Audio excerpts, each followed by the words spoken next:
আজকে আমি আপনাদের সাথে ওলের একটি সুস্বাদু রেসিপি শেয়ার করছি। নমস্কার, কেমন আছেন সবাই? আমি জলিস কিচেন অ্যান্ড স্ট্রিট ফুডে আপনাদেরকে স্বাগত জানাই। আজকের রেসিপিটির নাম হলো ওল চিংড়ি। রেসিপিটা বানানোর জন্য আমি ওলটার ছাল ছাড়িয়ে বড় বড় টুকরো করে কেটে নিয়েছি, 2টো আলু কেটেছি, 1.5টা পেঁয়াজ কুচিয়ে করে কেটে নিয়েছি, আর 1 ইঞ্চি আদা, আর 4টে রসুনের কোয়া, 2টো কাঁচা লঙ্কা নিয়েছি, আর একটা টমেটো নিয়েছি। এরপরে আমি ওলটাকে জল দিয়ে ভালোভাবে 2-3 বার করে ধুয়ে নিচ্ছি। ধুয়ে নেবার পরে আমি গ্যাস জ্বালিয়ে কড়াই চাপিয়ে দিয়েছি। কড়াইয়ের মধ্যে আমি জল নিয়ে নিয়েছি। তারপরে আমি ওলের টুকরোগুলো এই জলের মধ্যে দিয়ে দিচ্ছি।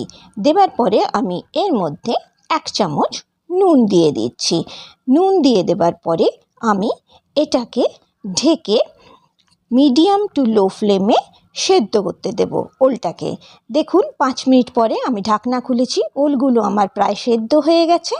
এখন আমি গ্যাসটা বন্ধ করে দেব আর ওলগুলো জল থেকে তুলে নেব, জলটা আমি ফেলে দেব। তারপরে আবার কড়াই আমি চাপিয়ে দিয়েছি, গ্যাস অন করে দিয়েছি। কড়াইয়ের মধ্যে সর্ষের তেল দিয়েছি। তেল যখন গরম হয়ে গেছে তখন আমি এর মধ্যে সেদ্ধ করা ওলগুলো দিয়ে দিচ্ছি।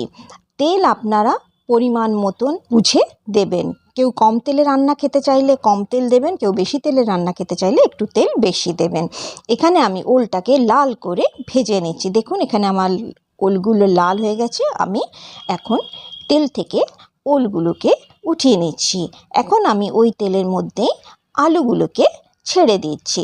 আলুগুলোকে আমি অল্প ভেজে নেব। যতক্ষণ আলু ভাজা হচ্ছে ততক্ষণ চিংড়ি মাছ নিয়ে নিয়েছি। চিংড়ি মাছটা বাছাই আছে, খুব ভালো করে ধুয়েও নিয়েছি। তারপরে এই চিংড়ি মাছের মধ্যে আমি 1 চামচ হলুদ গুঁড়ো দিয়ে দিচ্ছি আর 1 চামচ নুন দিয়ে দিচ্ছি।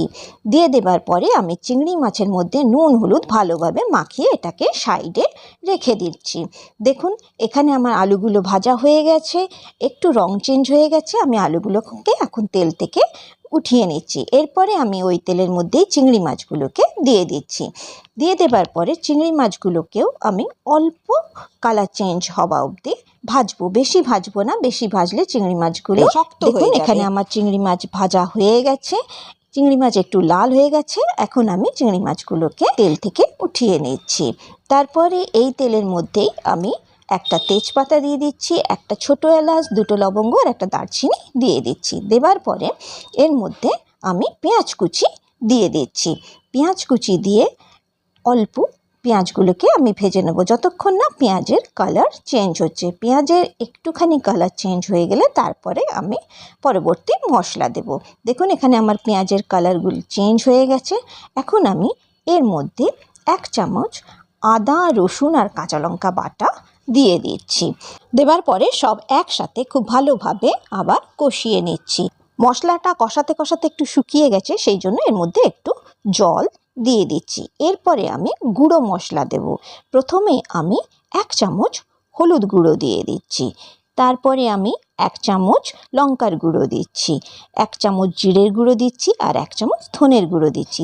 দেওয়ার পরে সব একসাথে ভালোভাবে মিশিয়ে এটাকে আমি ভেজে নেব। সেই জন্য এর মধ্যে একটু জল দিয়ে দিয়েছি, দিয়ে এটাকে ঢেকে ভাজতে দিয়ে দিয়েছি। 2 মিনিট আমি ঢেকে রেখেছিলাম। 2 মিনিট পরে আমি ঢাকনা খুলেছি। দেখুন এটা খুব সুন্দর ভাজা হয়ে গেছে আর এর থেকে তেলও ছেড়ে এসছে। এখন আমি এর মধ্যে একটা টমেটো যে কুচিয়ে রেখেছিলাম সেই কুচনো টমেটোটা দিয়ে দিচ্ছি। দেওয়ার পরে সব একসাথে মিশিয়ে আমি এর মধ্যে 1 চামচ নুন দিয়ে দিচ্ছি। নুন দেবার পরে আবার সব একসাথে ভালোভাবে মিশিয়ে ঢাকনা দিয়ে ঢেকে 2 মিনিটের জন্য ভাজার জন্য রেখে দিয়েছিলাম। 2 মিনিট পরে আমি ঢাকনা খুলেছি। দেখুন এখানে মশলা থেকে তেল বেরিয়ে এসছে আর টমেটোটাও খুব সুন্দরভাবে গলে গেছে।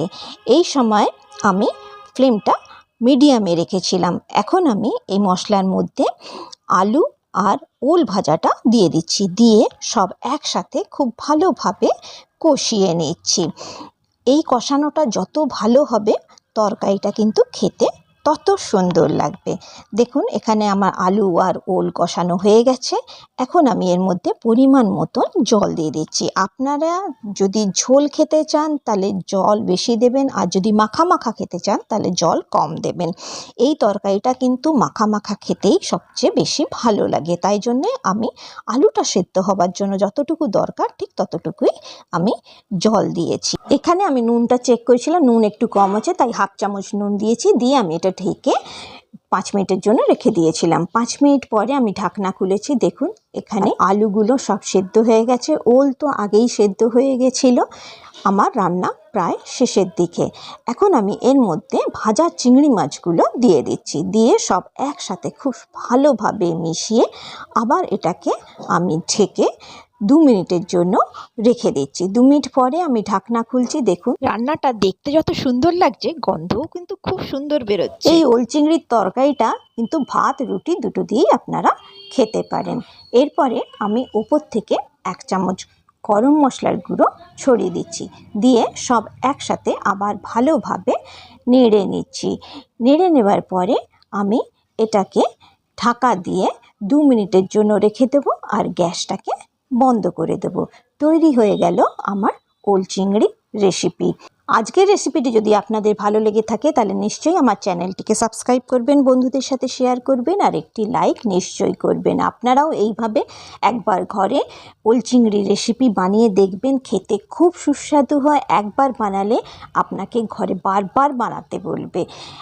আশা করছি এই রেসিপিটি আপনাদের ভালো লেগেছে। ভালো লাগলে আমাকে কমেন্ট করে নিশ্চয়ই জানাবেন। আপনারা সবাই খুব খুব ভালো থাকবেন, সুস্থ থাকবেন আর সাবধানে থাকবেন।